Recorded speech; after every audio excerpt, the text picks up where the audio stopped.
नमस्कार दोस्तों, स्वागत है आपका स्टडी फॉर सिविल सर्विसेज में। वीडियो को पूरा देखिए। कोई भी आपका फीडबैक है, कोई सजेशन है, तुरंत वीडियो में कमेंट करके जरूर बताइए। अच्छा लगे तो वीडियो लाइक जरूर कर लीजिए और ऐसे वीडियो लगातार फ्री में पाने के लिए चैनल को तुरंत सब्सक्राइब कर लीजिए और बेल आइकन को जरूर टैप कर लीजिए ताकि आगे भी सारे वीडियो आपको मिलते रहे। यूट्यूब में फॉलो करते हैं तो प्लीज ये वाला फ्री टेलीग्राम चैनल जरूर ज्वाइन कर लीजिएगा। सारे नोटिफिकेशन, सारे अपडेट यहीं पे आते हैं, ध्यान रखिएगा। स्टडी फॉर सिविल सर्विसेज का कोई भी पेड ग्रुप अगर आपको ज्वाइन करना है तो सिर्फ 856480560660897523860455 यही नंबर है हमारे, सिर्फ जहां पे कॉल या व्हाट्सएप कर सकते हैं।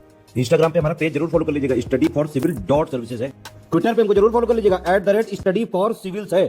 Back to our channel viewers, आज हम पॉलिटी लिस्टिंग पर डिस्कशन करने वाले हैं। आज ये आपका पहला पार्ट होगा पॉलिटी लिस्टिंग का। बिल्कुल, इसका आज हम थर्ड एडिशन, देखिए हर वीडियोस में आप देखेंगे कि हम उसको अपडेटेड करते रहते हैं, तो यहाँ पर हमने थर्ड एडिशन लेकर आए हैं। ऑलरेडी इसके 2 एडिशंस आ चुके थे, जिसमें आज हम थर्ड एडिशन पर डिस्कशन करने वाले हैं।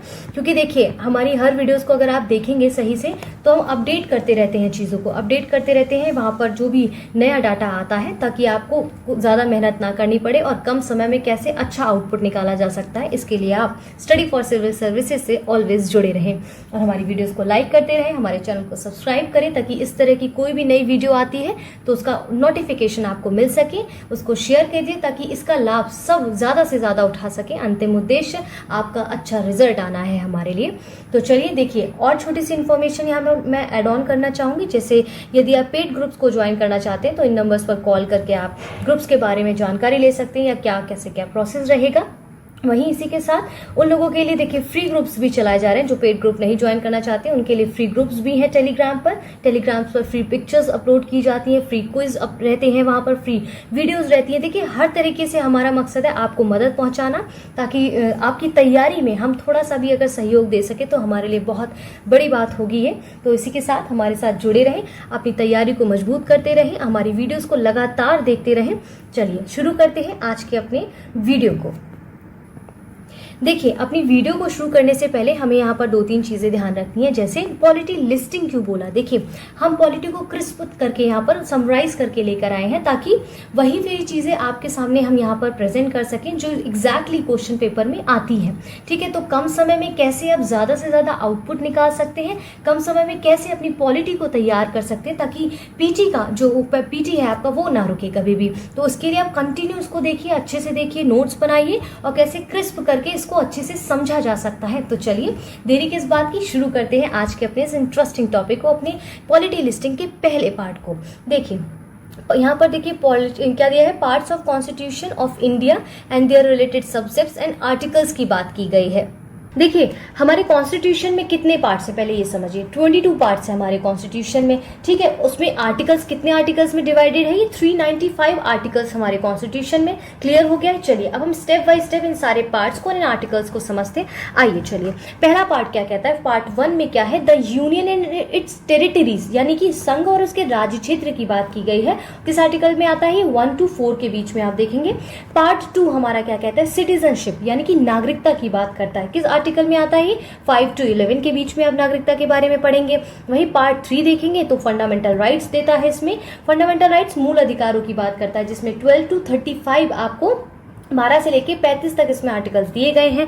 इसके बाद पार्ट 4 आते हैं तो उसमें क्या लिखा हुआ है, directive principles of state policy की बात करता है। तो ये किसके अंतर्गत आता है, 36 से लेके 51 आर्टिकल में आप इसको पढ़ेंगे। वहीं आप पार्ट 4A देखिएगा ध्यान से, पार्ट 4A की बात कर रही हूँ। यहाँ पर फंडामेंटल ड्यूटीज यानी कि मूल कर्तव्य दिए गए और वो किसके अंतर्गत आता है, किस आर्टिकल में, 51A में आता है। देखिए यहाँ पर 2 चीजें ध्यान रखनी, पार्ट 4 दिया है, पार्ट 4A दिया है, 2 दिए गए हैं। 4 में आपको डीपीएसपी और 4A में आपको फंडामेंटल ड्यूटीज दी गई हैं और किस तरह से इनके जो आर्टिकल्स है वो डिवाइडेड है वो आपको मैंने यहाँ बता दिया है। चलिए अब यहाँ पर देखिए अब अपना पार्ट 5 देखते हैं। पार्ट 5 में क्या दिया गया था, यूनियन गवर्नमेंट, संघ की सरकार की बात की गई है। ठीक है, तो इसमें 52 से लेके 151 तक देखेंगे ये किस तरह से डिवाइडेड होता है। देखिए यहाँ पर इसको हम थोड़ा स्क्रॉल करते फिर समझाते हैं। देखिए इसमें ना कुछ चैप्टर्स दिए गए पार्ट 5 में, जैसे चैप्टर नंबर 1, 2, 3, 4, 5 दिए गए। 5 चैप्टर्स में डिवाइडेड है, उसमें सबके कार्य दिए गए अलग अलग, उसके जो आर्टिकल्स हैं वो भी अलग है। फॉर एग्जाम्पल चैप्टर 1 में द एग्जीक्यूटिव की बात करता है, यानी कि कार्यपालिका की, तो किस आर्टिकल में है ये, 52 से 78 के बीच में आपको देखने को मिलेगा। चैप्टर 2 इसका क्या कहता है, पार्लियामेंट, संसद की बात करता है, यानी कि 79 से 122 आर्टिकल्स के बीच में आपको पार्लियामेंट के बारे में मिलेगा। चैप्टर 3 कहता है लेजिस्लेटिव पावर्स और प्रेसिडेंट, क्या कह रहा है, राष्ट्रपति की विधायी शक्तियों की बात कर रहा है, आर्टिकल 123 में आपको मिलेगा। बाद में आप देखते हैं चैप्टर 4 कहता है कि संघ की न्यायपालिका यानी कि यूनियन जुडिशरी की बात करता है, आर्टिकल 124 टू 147 के बीच में इसके बारे में प्रावधान दिए गए हैं। चैप्टर 5 क्या कहता है इस पार्ट का, भारत का नियंत्रक महालेखा परीक्षक यानी कि controller and auditor general of India, CAG की बात करा है, तो किस आर्टिकल में है ये, 142 151 के अंतर्गत इसके बारे में डिटेलिंग दी गई है। देखिए अब हम अपने पार्ट 6 पर आते हैं। 6 पार्ट में क्या लिखा हुआ, द स्टेट गवर्नमेंट्स, देखिए राज्य सरकार से रिलेटेड यहाँ पर क्या क्या प्रावधान दिए गए, जैसे आर्टिकल 152 से लेकर 237 के बीच में आपको यहाँ पर पढ़ना होगा। जैसे यहाँ पर कुछ चैप्टर्स, इसमें भी कुछ चैप्टर्स में डिवाइडेड है, जैसे चैप्टर 1 इसका क्या कहता है, जर्नल की बात करता है, तो किसके आर्टिकल के अंतर्गत आएगा, 152 में आएगा। वहीं आप देखेंगे चैप्टर 2 क्या कहता है, द एग्जीक्यूटिव, यानी कि यहाँ पर कार्यपालिका की बात कर रहा है, जबकि आप संघ में देख रहे थे संसद की बात कर रहा था, वहीं पर यहाँ कार्यपालिका में किसके किसके अंतर्गत आता है, किस आर्टिकल में, 153 से 167 के बीच में। चैप्टर 3 देखिए, द स्टेट लेजिस्लेचर की बात करता है, यानी कि राज्य का विधान मंडल की बात कर रहा है, और ये आर्टिकल 168 से लेकर 212 तक इसमें देखने को मिलेगा आपको इनके प्रावधान के बारे में। चैप्टर 4 बोलते हैं कि राज्यपाल की विधायी शक्ति यानी कि लेजिस्लेटिव पावर्स ऑफ गवर्नर की बात करता है, आर्टिकल 213 के अंतर्गत आपको मिलेगा। वहीं देखिए इसमें चैप्टर 5 जो दिया गया है इस पार्ट में, तो राज्यों के उच्च न्यायालय यानी कि द हाई कोर्ट्स की बात करता है, 214 से लेकर 232 के बीच इसमें आपको आर्टिकल्स मिलेंगे। इस आर्टिकल के अंतर्गत द हाई कोर्ट्स के बारे में आपको बताया जाएगा। चैप्टर 6 क्या कहता है, सबॉर्डिनेट कोर्ट्स यानी कि अधीनस्थ न्यायालय की बात करता है, 233 से लेकर 237 आर्टिकल के अंतर्गत आपको इसके बारे में डिटेलिंग पढ़ने को मिलेगा। अब हम आते हैं अपने नेक्स्ट 7 पार्ट पर, ठीक है। 7 पार्ट क्या बोलता है, the state in part B of the first schedule जो है वो डिलीटेड हो चुका है, और ये कब किस आर्टिकल के अंतर्गत था, 238 जो अब डिलीट हो चुका है, आर्टिकल 238 के अंतर्गत था।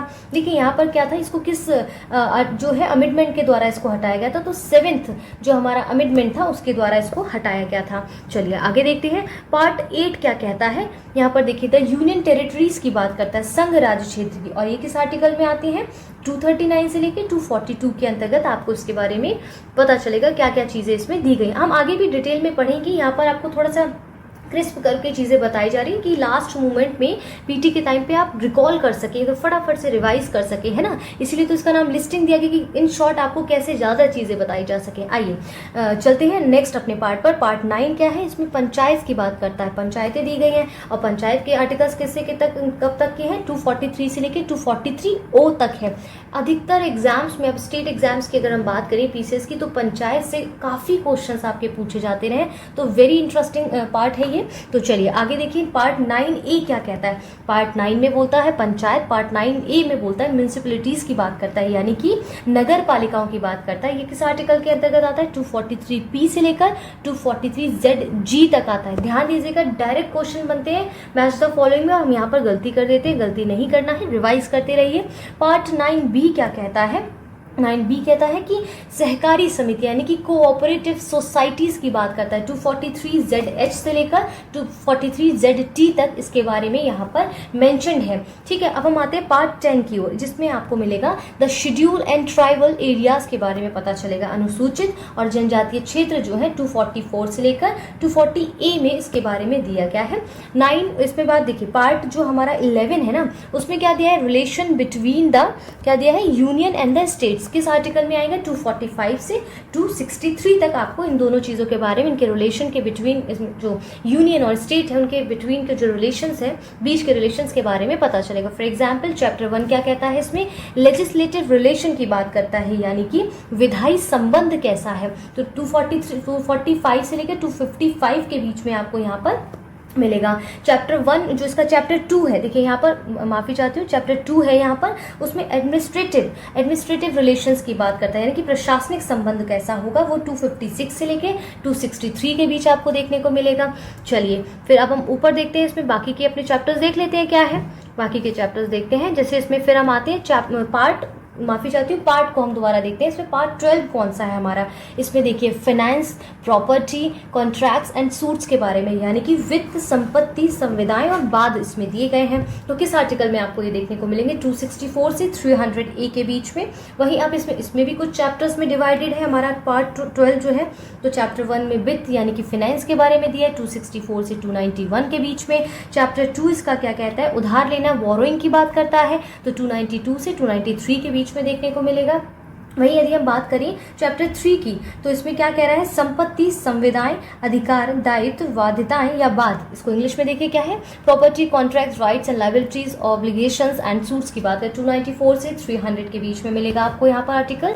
Chapter 4 last not the least, right to property की बात करता है, यानी कि संपत्ति का अधिकार किसके अंतर्गत है, ये किस आर्टिकल में, 300A में इसको दिया गया है।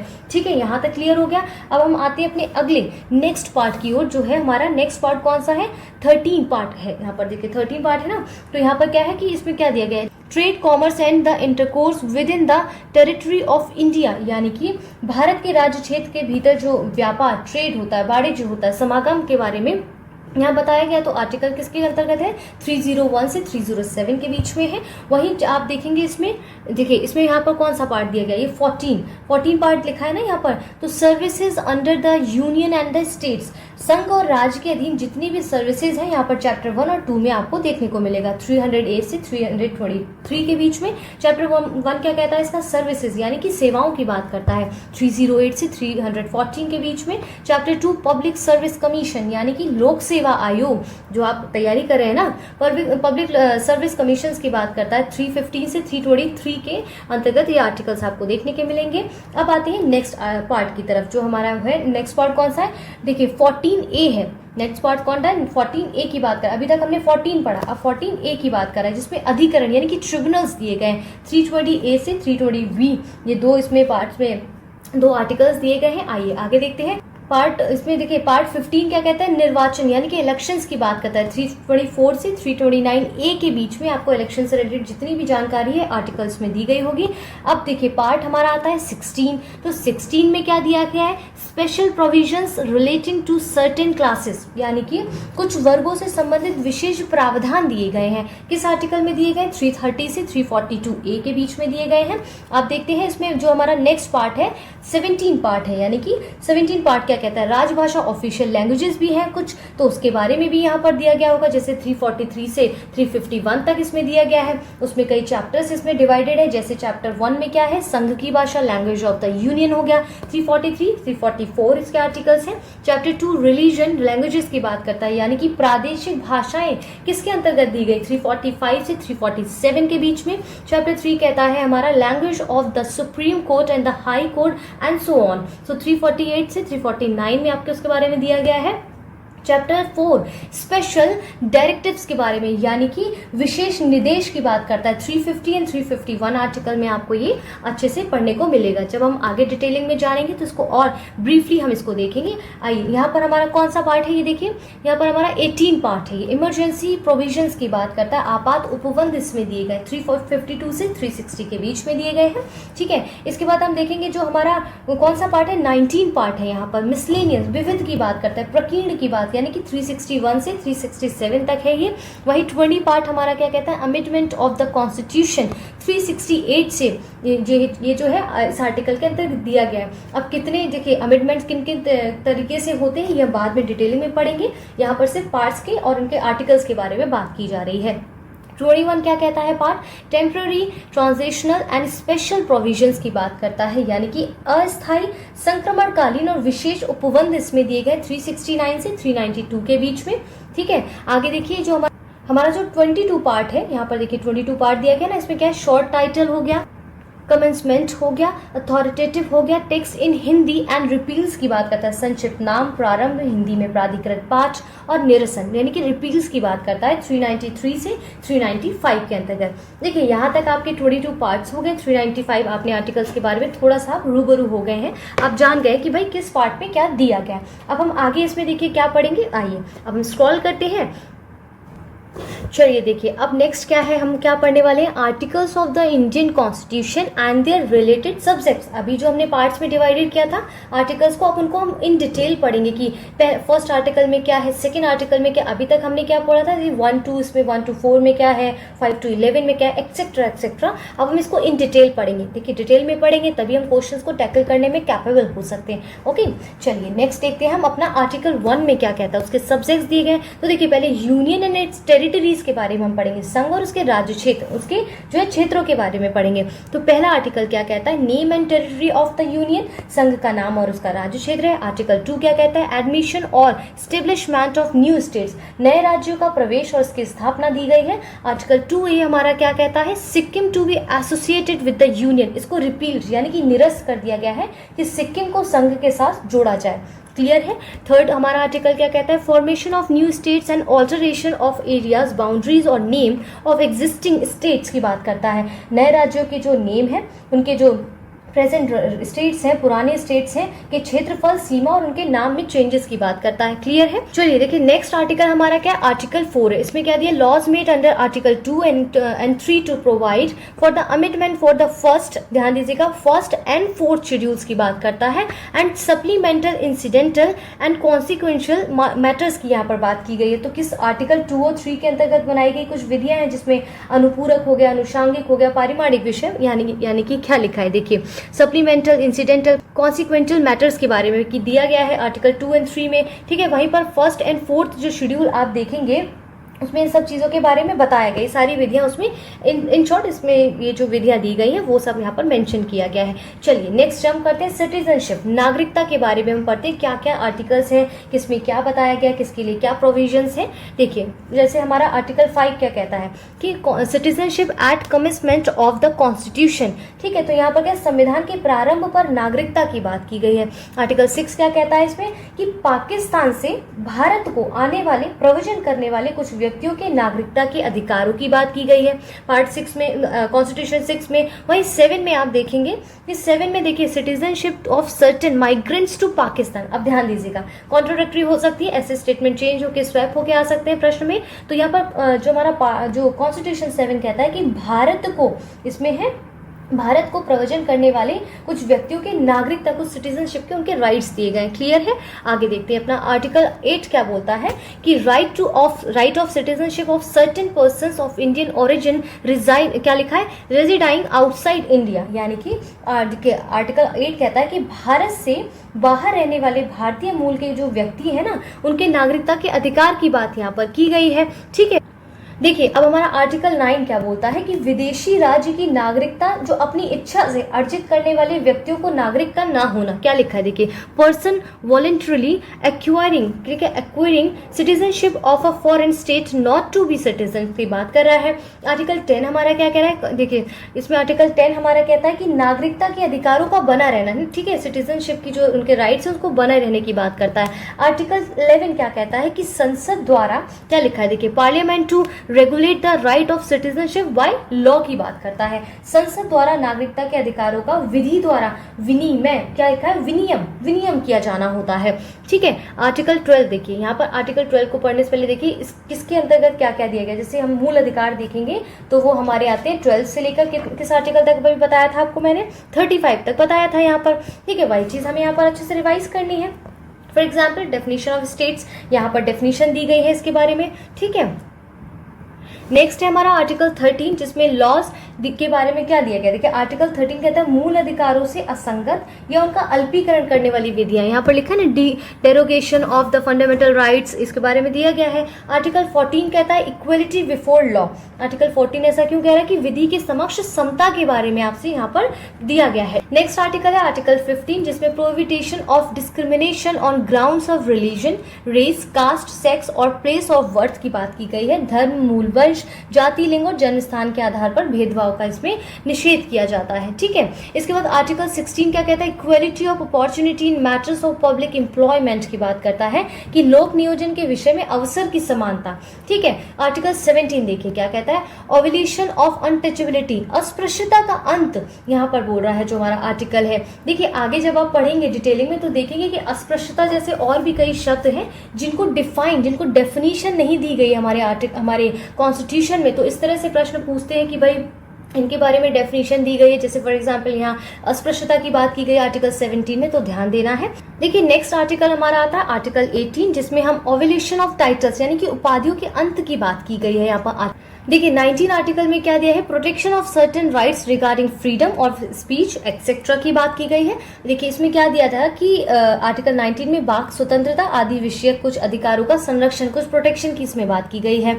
आर्टिकल 20 बोलता है कि protection in respect of conviction for offences की बात की गई है। 21 क्या बोलता है, protection of life and personal liberty की बात की, स्वतंत्रता, किसकी स्वतंत्रता कि इसमें प्राण और दैहिक स्वतंत्रता के प्रोटेक्शन की बात की गई है। ठीक है, आइए 21A, अभी 21 पढ़ा, अब 21A पढ़ते हैं जिसमें प्रारंभिक शिक्षा का अधिकार यानी कि राइट टू एलिमेंट्री एजुकेशन की बात करता है। ठीक है, आर्टिकल इसमें 22 क्या कहता है कि protection against arrest and detention in certain cases. ठीक है, इसमें किस आर्टिकल में है, ये आर्टिकल 22 में है।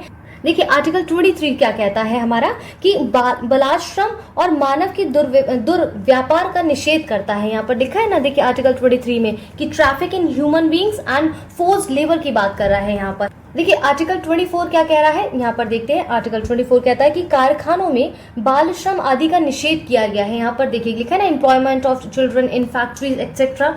आर्टिकल 25 देखिए क्या कहता है कि अंतःकरण की ओर धर्म के अबाध रूप से मानने, ठीक है, उनके आचरण और प्रचार करने की स्वतंत्रता दी गई है। इसमें लिखा है profession, practice and propagation of religions की बात कर रहा है। आर्टिकल 26 क्या कह रहा है, freedom of manage religious affairs की बात करता है, धार्मिक कार्यों के प्रबंधन की स्वतंत्रता की बात करता है।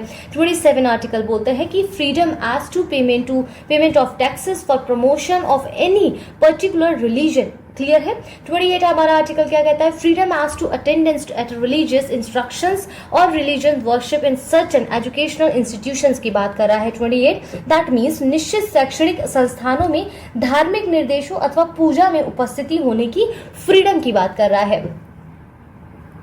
सी 29 हमारा आर्टिकल क्या कहता है, प्रोटेक्शन ऑफ इंटरेस्ट ऑफ किसका, माइनॉरिटीज की बात कर रहा है। यानी कि यहाँ पर माइनॉरिटीज मतलब यहाँ पर अल्पसंख्यकों को जो वर्ग है उनके हितों की संरक्षण की बात कर रहा है। जैसे अभी मैंने आर्टिकल 17 में बताया था अस्पृश्यता, यहाँ पर क्या है, माइनॉरिटीज की बात कर रहा है। देखिए अस्पृश्यता हो गया और इसके बाद अल्पसंख्यक हो गया, लाभ का पद हो गया, मार्शल लॉ हो गया। ये जो चीजें, ये जो शब्द है, इनको ना हमारे कॉन्स्टिट्यूशन में डिफाइन नहीं किया गया। मेंशन्ड है, they are mentioned in our constitution but they are not defined in our constitution. That means इनको परिभाषित नहीं किया गया हमारे कॉन्स्टिट्यूशन में। एग्जैक्टली ऐसा ही क्वेश्चन बनता है। तो प्लीज फोकस हियर।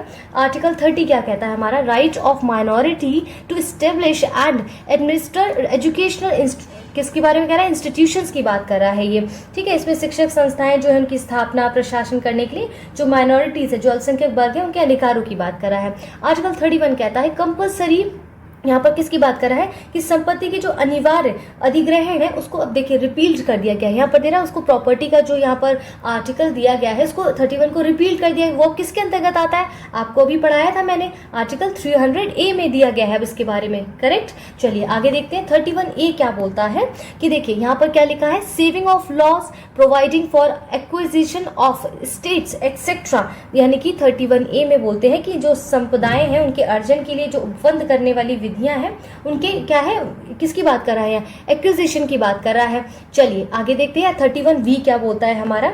31B में है कि भाई validation of certain acts and regulations की बात करता है। 31C क्या बोलता है, saving of law giving effect to certain directive principles की बात कर रहे हैं। यानी कि देखिए कुछ जो हमारे डीपीएसपी निर्देशक तत्वों को प्रभावी करने के लिए कुछ विधियां बनाई गई, उसके बारे में यहाँ पर बोला गया है। ठीक है, आर्टिकल 32 क्या बोलता है, 32A क्या बोलता है यहाँ पर। देखिए 32A में क्या दिया गया है कि देखिए इसमें दिया है कि constitution validity of state laws not be considered देखिए प्रोसीडिंग्स अंडर आर्टिकल 32 इसको रिपील कर दिया गया, निरस्त कर दिया गया। इसको थोड़ा इजी वे में देखिए समझिए। इसमें क्या कह रहा है, जो आर्टिकल 32 हमारा दिया गया था ना, उसके अंदर राज्य अधिनियम की संवैधानिक वैधता का विचार नहीं किया गया। इस तरह की चीजें इसमें दी गई। State laws not to be considered in proceeding under article 32 इसको निरस्त कर दिया गया, रिपील्ड कर दिया गया है। आर्टिकल 33 क्या कहता है हमारा, देखिए powers of parliament to modify the fundamental rights in their application to forces etcetera. ठीक है, यहाँ पर क्या दिया गया कि जो हमारे मूल अधिकार है उसमें क्या है कि इस भाग के द्वारा जो हमारे मूल अधिकार है उनको बलों आदि को लागू करने में उसके उपरांतरण करने की संसद की शक्तियों के बारे में बताया गया। पार्लियामेंट्रीज या पावर्स की बात की जा रही है। ठीक है, 34 हमारा क्या कहता है, restrictions on fundamental rights while martial laws in force in any areas. ठीक है, इसमें जब किसी भी एरिया में सेना विधि प्रवृत्त है, इस भाग द्वारा जो हमारे राइट्स हैं उनको निर्बंध कर दिया जाता है। बोल रहा है ना, रिस्ट्रिक्शंस की बात कर रहा है, किस कंडीशन में, while martial law is in force in any area. Clear है। आर्टिकल 35 हमारा कहता है legislation to give effect to some of the provisions of fundamental rights. Next यहाँ तक हो गया हमारे फंडामेंटल राइट्स, कहाँ से कहाँ तक, 12 से लेकर 35 तक आपके सारे फंडामेंटल राइट्स हो गए हैं। Directive principles of state policy यानी कि डीपीएसपी के बारे में पढ़ेंगे, और ये किस आर्टिकल में आते हैं, ये 36 से लेकर आपके डीपीएसपी 36 से लेकर 51 के बीच में आपको ये आर्टिकल्स में दिखेगा। इस पर डिटेलिंग देखते हैं। जैसे 36 आर्टिकल हमारा क्या कहता है, डेफिनेशन ऑफ स्टेट, यहाँ पर डेफिनेशन दी गई है स्टेट्स की। देखिए 37 आर्टिकल क्या कहता है, application of the directive principles की बात करता है। 38 आर्टिकल कहता है state to secure a social order for the promotion of welfare of the peoples की बात करता है, राज्य के कल्याणकारी जो है सामाजिक व्यवस्था की बात करता है। ठीक है, आगे देखिए 39 आर्टिकल देखिए क्या है, certain principle of policy to be followed by the states. 39A में देखिए डिफरेंस होगा। अब यहाँ पर 39A में क्या बोला गया है, यहाँ पर ध्यान दीजिएगा कि यहाँ पर equal justice and free legal aid की बात करता है, यानी कि समान न्याय और निःशुल्क, फ्री बोल रहा है ना, जो लॉ निःशुल्क विधिक सहायता की बात कर रहा है।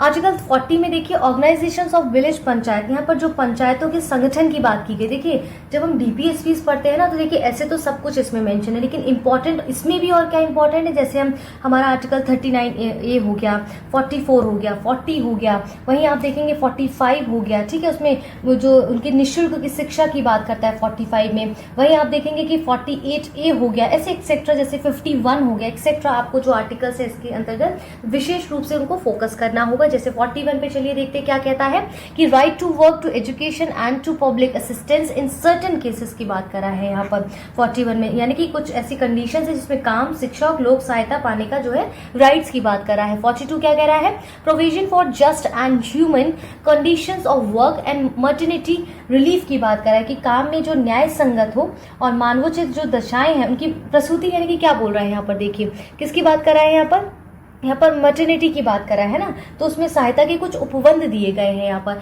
आर्टिकल 43 क्या कहता है, living veg etcetera for workers की बात कर रहा है। 43A participation of workers in management of industries, यानी कि 43A क्या कहता है, इसको और इजी वे में समझिए कि जो यहाँ पर उद्योगों के प्रबंध में कर्मकारों का भाग लेना है। देखिए इंग्लिश में ज्यादा इजी था, आगे देखते हैं। 43B हमारा क्या बोलता है, प्रमोशन ऑफ कोऑपरेटिव सोसाइटीज की बात करता है। वहीं 44 हमारा क्या बोलता है कि जितने भी सिटीजन्स हैं, यहाँ क्या लिखा है, uniform civil code for the citizens की बात करता है कि नागरिकों के लिए एक समान सिविल संहिता की बात करी जा रही है। 45 क्या कहता है हमारा article, provisions for early childhood care and education to children below the age of 6 years. Very important article here, please focus here. यहाँ पर देखिए आर्टिकल 45 कैसे है, यहाँ पर इसको ऐसे समझिए कि जो बच्चे हैं, बालकों के लिए निःशुल्क और अनिवार्य शिक्षा का यहाँ पर जो है उपबंध किया गया है, प्रोविजन की बात कर रहा है यहाँ पर।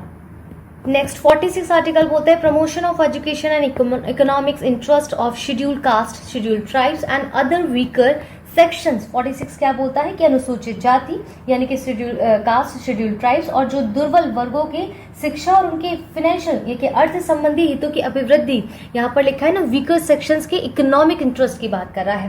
क्लियर है।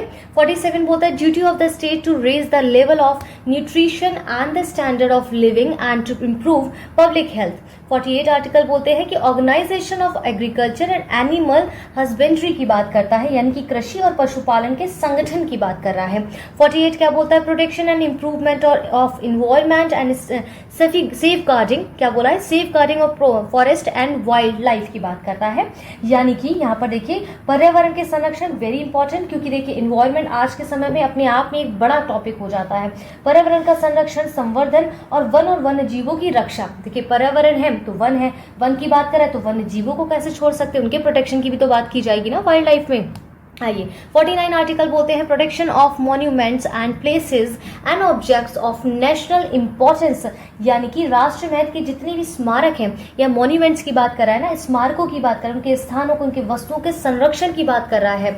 चलिए 50 कहता है article separation of judiciary from executive, कार्यपालिका से न्यायपालिका का पृथककरण, वेरी इंपॉर्टेंट। आर्टिकल 51 को ध्यान से देखिए, यहाँ पर कह रहा है promotion of international peace and securities, अंतर्राष्ट्रीय शांति और सुरक्षा की अभिवृद्धि, यहाँ पर उसकी अभिवृद्धि की बात कर रहा है। क्लियर हो गया? अभी तक हमने क्या पढ़ा है, डीपीएसपीस पढ़ लिए 36 to 51 के अंतर्गत। अब देखिए फंडामेंटल ड्यूटीज आता है हमारे, यानी कि मूल कर्तव्य क्या है, तो किस आर्टिकल में दिया है, 51A में दिए गए हैं सारे आपके फंडामेंटल ड्यूटीज। तो यहाँ पर मूल कर्तव्य के बारे में हो गया। चलिए नेक्स्ट पे जंप करते हैं हम, प्रेसिडेंट एंड वाइस प्रेसिडेंट।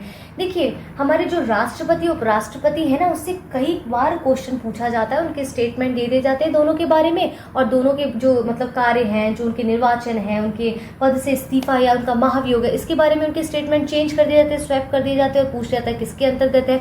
तो यहाँ से मोस्टली आपको क्वेश्चन देखने को मिलेंगे हर एग्जाम में, तो अच्छे से प्रिपेयर करिएगा और ध्यान से सुनिए इसको। देखिए प्रेसिडेंट एंड वाइस प्रेसिडेंट्स के बारे में आर्टिकल 52 क्या बोलता है, the president of India, Bharat के राष्ट्रपति के बारे में बोलता है यहाँ पर। आर्टिकल 53 क्या कहता है, executive power of the union, संघ की कार्यपालिका शक्ति के बारे में यहाँ दिया गया है। वहीं आप 54 में देखेंगे इलेक्शन ऑफ प्रेसिडेंट्स, कि प्रेसिडेंट के इलेक्शंस कैसे होते हैं, इनका निर्वाचन कैसे होता है। आर्टिकल 55 देता है manner of elections of president, यानी कि राष्ट्रपति के निर्वाचन की रीति क्या है, यानी कि क्या बोल रहे, रीति मतलब मैनर क्या है उसका। 56 में term of office of presidents की बात करता है, राष्ट्रपति की पदावधि की बात करता है। 57 इज एलिजिबिलिटी ऑफ री इलेक्शन। अब भाई री इलेक्शन कैसे होंगे, देखिए 57 क्या कह रहा है कि पुनर्निर्वाचन के लिए क्या होगा, क्या कंडीशंस होगी, कैसे होगा, इत्यादि चीजें हैं। 58 में qualification for election as president, ठीक है, इसमें राष्ट्रपति निर्वाचन के लिए अर्हताएं इसमें दे रहा है ना, क्वालिफिकेशंस क्या होंगी उनकी। देखिए आर्टिकल 59 क्या बोलता है, कंडीशंस ऑफ प्रेसिडेंट्स ऑफिस की बात कर रहा है। आर्टिकल 60 देखिए अब प्रेसिडेंट चुने गए तो वो ओथ सेरेमनी भी होगी, तो ओथ और एफर्मेशन बाय द प्रेसिडेंट। अब देखिए यहाँ तक तो ये समझ गया, ओथ लिया, सारी चीजें क्राइटेरिया बता दी गया। 61 में क्या होता है कि इनके इम्पैचमेंट की बात की जाती है, प्रोसीड्यूर ऑफ फॉर इम्पैचमेंट, इनके महाभियोग की बात की गई है इसमें, ठीक है। तो 61 आर्टिकल बहुत इंपॉर्टेंट है राष्ट्रपति को लेकर। फिर देखते हैं 62 में क्या दिया गया है। देखिए 62 में बोलता है कि राष्ट्रपति के पद में जब रिक्ति आ जाती, जब जो वो स्पेस बन जाता है, तो रिक्ति को भरने के लिए दोबारा से जो है निर्वाचन करने का समय, और जो अचानक से जो उसमें यहाँ पर क्या लिखा है, देखिए यहाँ पर लिखा है ना आपका कि सडनली, देखिए यहाँ पर क्या था, holding election to fill vacancy in the office of presidents and the term of office of person elected to fill casual vacancy की यहाँ पर बात कर रहा है। तो उसके लिए क्या है, यहाँ पर प्रोविजंस दिए गए हैं। 63 कह रहा है कि द वाइस प्रेसिडेंट। अब देखिए 62 तक समझ आ गया कि प्रेसिडेंट की बात की गई है, और 63 से आप देखेंगे भारत के उपराष्ट्रपति के बारे में दिया गया है। 64 कह रहा है the vice president to be ex officio chairman of the council of the states, यानी कि उपराष्ट्रपति का राज्यसभा का पदेन सभापति होता है। Very very important article here. यहाँ the president to be ex officio chairman of the council states अधिकतर पूछा गया है, ध्यान दीजिएगा। देखिए आर्टिकल 65 क्या कहता है, the vice president to act as president और the discharge his function during casual vacancies in the office और during the absence of president. देखिए प्रेसिडेंट के एब्सेंस में वाइस प्रेसिडेंट की प्रेसिडेंट के रूप में क्या ड्यूटीज होती हैं उसके बारे में डिटेल में दिया गया है। नेक्स्ट आते हैं article 66 election of vice president. अब भाई वाइस प्रेसिडेंट के इलेक्शंस की भी तो बात की जाएगी ना। तो 67 क्या कहता है, term of office of vice president, उपराष्ट्रपति के पदावधि, टर्म ऑफ ऑफिस की बात कर रहा है। 68 क्या कहता है, time of holding election to fill vacancy in the office of vice president and the terms of office of person elected to fill casual vacancies की बात कर रहा है। क्लियर है, उपराष्ट्रपति के पद जब रिक्त होगा तो उस वक्त में क्या क्या कंडीशन होगी, ठीक है। 69 क्या कह रहा है, ओथ और affirmation by the vice president, भाई प्रेसिडेंट ने ओथ लिया, तो अब ये भी तो प्रोसेस से ही सारे गुजरेंगे ना वाइस प्रेसिडेंट। नेक्स्ट देखते हैं 70 आर्टिकल हमारा क्या कहता है, discharge of presidents function in other कौन सी क्या लिखा है, कॉन्टिजेंसीज की बात करता है। आइए 71 बोल रहे हैं matters relating to the election of president हो गया।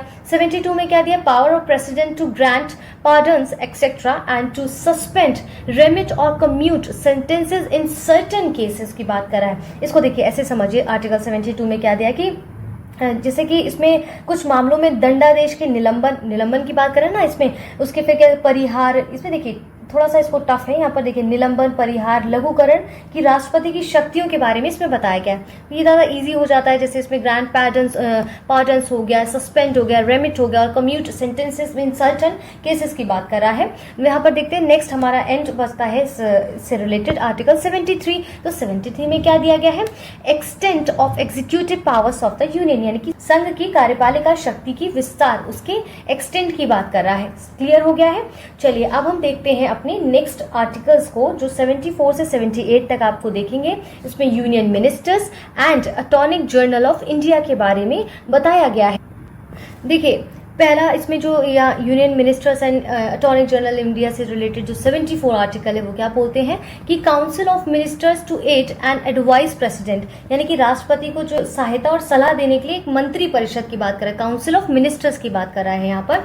आर्टिकल 75 क्या बोलता है, other provision as to minister, मंत्रियों के बारे में अनुपबंध दिए गए हैं। Article 76 attorney general of India, भारत का महान्यायवादी, अटॉर्नी जनरल महान्यायवादी की बात कर रहा है। आर्टिकल 77 क्या कहता है, conduct of business of the government of India, Bharat सरकार के कार्य का संचालन कैसे होगा, 77 बताते हैं article. 78 duties of prime minister as respects the furnishing of information to the president etcetera. देखिए ऐसे राष्ट्रपति को यानी कि प्रेसिडेंट को जानकारी देने, इसके संबंध में प्रधानमंत्री की क्या ड्यूटीज है, ठीक है, यहाँ पर ये बताया गया है। आगे देखिए, अब देखिए यहाँ पर हो गया ये मिनिस्ट्रीज, इसके महान्यायवादी और केंद्रीय परिषद के बारे में, मंत्री परिषद। अब देखेंगे पार्लियामेंट यानी कि संसद के बारे में हम देखेंगे, थोड़ा सा लंबा है, इसको अच्छे से समझते हैं। जैसे 79 में क्या दिया गया है, कॉन्स्टिट्यूशन ऑफ पार्लियामेंट, क्लियर है, संसद के गठन की बात कर रहा है। आर्टिकल 80 बोल रहा है composition of the council of states. 81 कहता है composition of the house of the people, यानी कि लोकसभा की संरचना। 80 में क्या बोला था, राज्यसभा की संरचना। 81 कहता है लोकसभा की संरचना की बात की जा रही है। 82 क्या कहता है, रीएडजस्टमेंट आफ्टर ईच सेंसस, यानी कि प्रत्येक जनगणना, सेंसस यानी कि जनगणना के बाद पुनः समायोजन, किसकी बात कर रहा है, रीएडजस्टमेंट आफ्टर ईच सेंसस की बात कर रहा है। 83 आर्टिकल क्या बोलता है हमारा, duration of houses of parliament, संसद के सदनों की अवधि क्या होगी ये डिसाइड होगा इसमें। 85 क्या कहता है, सेशंस ऑफ, देखिए लिखा है सेशंस, सॉरी यहाँ पर सेशंस लिखा है, sessions of parliament prorogation and dissolution, dissolutions की बात कर रहा है इसमें। 86 कह रहा है right of president, right of president to address and send messages to house. इसको देखिए ऐसे समझिए कि सदनों के अभिभाषण का और उनके संदेश भेजने का राष्ट्रपति के क्या अधिकार होते हैं। 87 क्या कहता है, special address by the president, यानी कि राष्ट्रपति के विशेष अभिभाषण, उसके क्या है, स्पेशल एड्रेस की बात कर रहा है।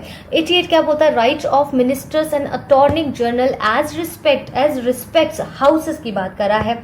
89 बोलता है आर्टिकल हमारा, the chairman and deputy chairman of the council of states, ध्यान दीजिएगा, राज्यसभा का सभापति और उपसभापति। 89 में क्या बताया गया है आपको, राज्यसभा का सभापति और उपसभापति की बात कर रहा है। क्लियर है। 90 आर्टिकल क्या कहता है हमारा, क्या लिखा है, vacation and resignation of and removal from the office of deputy chairman, यानी कि उपसभापति का जब पद जो है, उसका जो स्पेस है, वो जब पद रिक्त हो जाता है तो उस पे पद त्याग और पद से हटाने की क्या प्रोसेस होता है। 91 में देखिए, power of deputy chairman of और other person to perform the duties of the office of और to act as chairman. Clear हो गया है। आर्टिकल 92 क्या कहता है, द चेयरमैन और the deputy chairman not to preside while a resolution for his removal from office is under consideration की बात कर रहा है। ठीक है। 93 में देखिए यहाँ पर मिसिंग है, मैं यहाँ पर मेंशन कर देती हूँ इसको। जैसे आर्टिकल 93 हमारा क्या कहता है, the speaker and deputy speaker of the houses of the people. क्या है यहाँ पर, द स्पीकर, देखिए आप लिखते जाइए इसको, यहाँ पर इसको लिखना थोड़ा मुश्किल होगा, काफी लेंदी है। जैसे the speaker and the deputy speaker of the houses of the people. 94 में क्या दिया गया है आपका, देखिए 94 क्या है, देखिए 94 में बोलता है कि वेसिएशन किसके बारे में देता है, वेकेशंस किसके बारे में, vacation and resignation of and removal from the offices of speaker and deputy speaker. Clear है। देखिए बाकी केस में मेंशन है, जैसे 95 हमारा क्या कहता है, the power of deputy speaker और other person to perform the duties of the office of और to act as speaker. Clear है। 96 हमारा आर्टिकल कहता है, द स्पीकर और the deputy speaker not to preside while a resolution for his removal from the office is under consideration की बात कर रहा है। नाउ लेट्स सी 97 आर्टिकल क्या बोलता है, salaries and allowances of the chairman and deputy chairman and the speaker and the deputy speaker, यानी कि सभापति और उपसभापति तथा अध्यक्ष और उपाध्यक्ष के वेतन भत्ते की बात कर रहा है। 98 में दे रहा है सेक्रेटरीट ऑफ पार्लियामेंट, यानी कि संसद का सचिवालय की यहाँ पर मेंशन किया गया है। 99 क्या कहता है, ओथ और affirmation by the members, members किसकी बात कर रहा है, ये 99 में सदस्यों द्वारा शपथ उनकी बात की जा रही है। यहाँ पर 100 आर्टिकल देखिए क्या कह रहा है, वोटिंग इन हाउसेस ऑफ, देखिए houses to act notwithstanding vacancies and quorum की यहाँ पर बात की गई, यानी कि देखिए संसद में मतदान कैसा होता है, रिक्तियों के होते भी सदनों के कार्य करने की जो शक्ति है उसके बारे में यहाँ बताया गया। आर्टिकल 101 क्या कहता है, वेकेशन ऑफ सीट्स, यानी कि स्थानों की रिक्त होना कैसे होगा, क्या चीजें होंगी, इसमें दिया गया है। 102 में दिया गया डिस्क्वालिफिकेशन फॉर द मेंबर, जो सदस्यों की निरर्हता है। अभी देखिए अर्हताओं के बारे में पता, अब डिस्क्वालिफिकेशन इनकी क्या हो सकती है, किस आधार पर इनको डिस्क्वालिफिकेशन क्या होंगी इनकी। 103 में decisions of on questions as to disqualifications of members। इसके बाद दे रहा है 104 दे रहा है penalty for sitting and voting before making oath or affirmation under article 99 और when not qualified और when disqualified की बात कर रहा है, यानी कि आर्टिकल 99 के अंतर्गत जो शपथ करने से पहले या फिर अगर उसको डिस्क्वालीफाई कर दिया जाता है तो उसके बाद बैठने और मत देने के लिए इसमें क्या कहता है कि डिस्क्वालीफाइड उसको कर दिया जाता है, यानी कि शस्ती डिस्क्वालीफाइड कर दिया जाता है, बेसिकली इसको ऐसे समझिए। 105 क्या कहता है, 105 कह रहा है the powers and privileges etcetera of the houses of the parliament and of the members and committees thereof, इसकी बात कर रहा है। इसमें बोला गया है जैसे संसद के सदनों की तथा उसके जो सदस्य हैं उनकी समितियों की शक्ति, उनके विशेषाधिकार आदि की बात की गई है।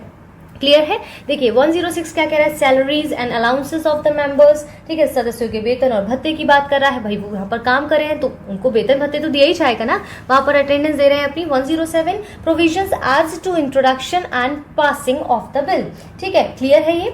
108 बोलते हैं जैसे कुछ दशाओं में दोनों सदनों की संयुक्त बैठक, यहाँ पर क्या बोला है, ज्वाइंट सिटिंग, ध्यान दीजिएगा, बहुत बार क्वेश्चन आता है, ऐसे आर्टिकल दे देते हैं कि ज्वाइंट सिटिंग कैसे किस आर्टिकल के अंतर्गत आती, तो 108 में आती है। 109 special procedure in respect of money bills, देखिए 109 में क्या दिया गया है कि धन विधेयक से संबंधित एक जो विशेष प्रक्रिया होती है, स्पेशल प्रोसीड्यूर होता है, उसके बारे में बताया गया, तो 109 में मनी बिल की बात की गई है। 110 definition of money bill, money bill क्या है उसके बारे में डिफाइन किया गया है। 111 यानी कि असेंट टू बिल्स, ठीक है, 111 विधेयक पर अनुमति की बात कर रहा है। देखिए 112 में क्या दिया गया, एनुअल फाइनेंशियल स्टेटमेंट, देखिए हम अपने आम बोलचाल समझने के लिए इसको बजट बोलते हैं, एक्चुअल में ना हमारे कॉन्स्टिट्यूशन में बजट शब्द मेंशन नहीं किया गया, उसको क्या बोला है, बजट को इनडायरेक्टली क्या बोला है, एनुअल फाइनेंशियल स्टेटमेंट बोला है। तो हमारी अपनी जानकारी अपने आम बोलचाल के लिए हम इसको बजट बोल देते हैं, बजट से इंडिकेट कर देते हैं। क्लियर है। 113 बोलता है procedure in parliament with respect to estimates की बात कर रहा है यहाँ पर। चलिए 114 क्या कहता है आर्टिकल, एप्रोप्रिएशंस बिल्स की बात कर रहा है, यानी कि यहाँ पर विनियोग विधेयक की बात की जा रही है, ठीक है। इसके बाद 115 सप्लीमेंट्री एडिशनल और एक्सेस ग्रांट्स की बात कर रहा है, यानी कि अनुपूरक और अतिरिक्त या अधिक अनुदान, अनुदान मतलब समझ लेना आप, यहाँ पर देखिए ग्रांट्स की बात कर रहा है। 116 boards on account, boards of credit and exceptional grants की बात की जा रही है। वहीं आर्टिकल 117 कहता है कि special provisions act to financial bills की बात कर रहा है, यानी कि वित्त विधेयक के बारे में कुछ विशेष उपबंध भी बनाए गए हैं, वहां पर ये बात की जा रही है। आर्टिकल 118 रूल्स ऑफ प्रोसीड्यूर की बात करता है, यानी कि प्रक्रिया के नियम, रूल्स क्या होंगे, उसके प्रोसेस क्या होगा। 119 में regulation by law of procedure in parliament in relation to financial business की बात करता है, यानी कि संसद में वित्तीय कार्य संबंधी क्या प्रोसेस होगा, उसका विधि द्वारा क्या विनियमन होगा। क्लियर है। आगे देखते हैं 120 में language to be used in parliament में किस भाषा का इस्तेमाल होगा, यहाँ पर ये दिया गया है। ठीक है, प्रयोग होने वाली भाषा के बारे में बता रहा है। 121 में क्या है, restriction on discussion in parliament, संसद में क्या है, चर्चा पर निर्बंधन है। कुछ ऐसे रिस्ट्रिक्शंस दिए गए हैं कि किस पे डिस्कशन हो सकता है, किस पे डिस्कशन नहीं हो सकता है। I hope you understand that. 122 में courts not to be inquire into proceedings of parliament की बात कर रहा है। न्यायपालिका द्वारा संसद की कार्रवाइयों की जांच न किया जाना, इसके बारे में 122 में बताया गया है। 123 देखिए प्रेसिडेंट से रिलेटेड है। क्या powers of president to promulgate an ordinance during recess of parliament की बात कर रहा है। यहाँ पर देखिए ये तो हो गए सारे पार्लियामेंट से रिलेटेड अभी तक के आपके आर्टिकल्स 179 टू 123 तक। इसमें आपने कई चीजें पढ़ी। ठीक है, संसद, राज्यसभा, लोकसभा, इसके बाद सभापति, उपसभापति, और इसके बाद आपने वहाँ के जो स्पीकर्स हैं उनके बारे में पढ़ा। आपने प्रेसिडेंट की कुछ कुछ चीजें यहाँ पर देखी हैं। क्लियर हो गया है। अब देखिए हम सुप्रीम कोर्ट पर आते हैं। ठीक है, चलिए अपने सुप्रीम कोर्ट्स के बारे में जानते हैं। किस आर्टिकल में क्या है, देखिए 124 कहता है establishment and constitution of supreme court, उच्चतम न्यायालय की स्थापना और उसके गठन की यहाँ पर बात की गई है। 124A में देखिए क्या दिया गया है, नेशनल जुडिशियल अपॉइंटमेंट्स कमीशन की बात कर रहा है। 124B function of commissions, 124C power of parliaments to make law, 125 salaries etcetera of जजेस की बात कर रहा है। यहाँ पर सैलरीज की बात कर रहा है जजेस की। 126 appointment of acting chief justice. देखिए 126 में क्या है कि कार्यकारी मुख्य जो न्यायमूर्तियों की नियुक्ति कैसे होती है। 127 क्या कहता है, अपॉइंटमेंट्स ऑफ अडॉक जजेस। अडॉक जजेस मतलब 127 में तदर्थ न्यायाधीश, अडॉक जजेस की बात कर रहा है बेसिकली। 128 देखिए क्या, अटेंडेंस ऑफ रिटायर्ड जजेस as at sittings of the supreme court. Clear है। 129 कहता है the supreme court to be a court of record. 129 में क्या है कि उच्चतम न्यायालय के अभिलेख न्यायालय होना। ठीक है, यहाँ पर किसकी, कोर्ट ऑफ रिकॉर्ड की बात कर रहा है। Article 130 seat of supreme Court की बात कर रहे हैं।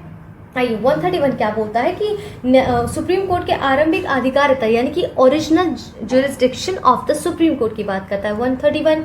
ठीक है, 131A देखिए क्या कह रहा है कि exclusive jurisdiction of the supreme court in regard to question as to the constitutional validity of certain laws. ठीक है, अब ये रिपीट कर दिया गया है, इसको यहाँ पर इसको जो है निरस्त कर दिया गया है 131A को।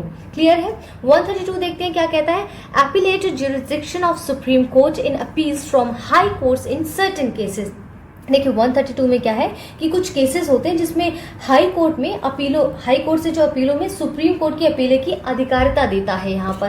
क्लियर है। 133 कहता है appellate jurisdiction of supreme court in appeals from high courts in regard to civil matters की बात कर रहा है यहाँ पर।